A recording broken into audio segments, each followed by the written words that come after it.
আপনি হয়তো কাউকে ভেঙে দিলেন, আপনি হয়তো কাউকে গুঁড়িয়ে দিলেন, আপনি হয়তো কাউকে শেষ করে দিলেন, সে টাকা পয়সা ধন সম্পত্তি যাই হোক কিনা, তাকে চুরমার করে দিলেন, সে সব দিক থেকে হতে পারে।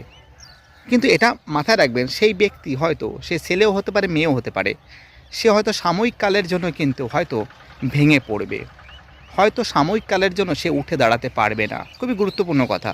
কিন্তু মাথায় রাখবেন, সেই ব্যক্তি যদি ধৈর্য সহকারে বা ধৈর্য ধরে সে যদি সামনের দিকে এগিয়ে যায়, তাকে আটকানো বহুতই মুশকিল ব্যাপার। অর্থাৎ এই পৃথিবীতে কি হচ্ছে, আর মানে ওর ক্ষতি হয়েছে কি হয়নি, তার সব কিছু সে ভুলে গেছে, সে আবার উঠে দাঁড়াতে পারে।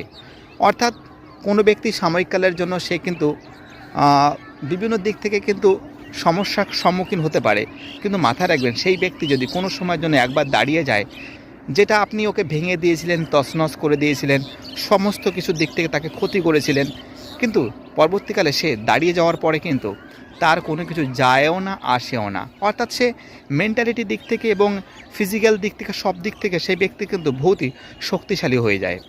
অর্থাৎ এরপরে তাকে আপনি ভাঙবেন, গুড়বেন, কাটবেন, তার যায়ও না, তার আসেও না। এটাই বাস্তব সত্য কথা। সত্যি কথা বলতে সময় হয়ে ওঠে না ফাঁকা জায়গায় কথা বলবো। ছেলেমেয়েরা কিন্তু মাঠে খেলছে, আমি কিন্তু মাঠের মধ্যে আসছি, ভাবলাম দুই একটা কথা বলি। বাস্তব সত্য কথা, অর্থাৎ এই বাস্তব সত্য কথা, অর্থাৎ এখান থেকে মানুষ ঘুরে দাঁড়ানোটা বহুতই মুশকিল ব্যাপার হয়ে যায়, কিন্তু সবার ক্ষেত্রে সমান হয় না।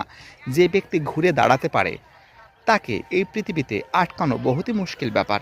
অর্থাৎ আহ, অর্থাৎ সেই ব্যক্তি হয়তো সাময়িককালের জন্য বিভিন্ন দিক থেকে কিন্তু সমস্যার সম্মুখীন হতে পারে, কিন্তু পরবর্তীকালে কিন্তু সে সমস্ত সমস্যা তছনছ করে ভেঙে সামনের দিকে এগিয়ে যেতে পারে। বাইটাটা সবাই ভালো থাকবে, বাস্তব সত্য কথা বলার আমি চেষ্টা করেছি। বাইটাটা।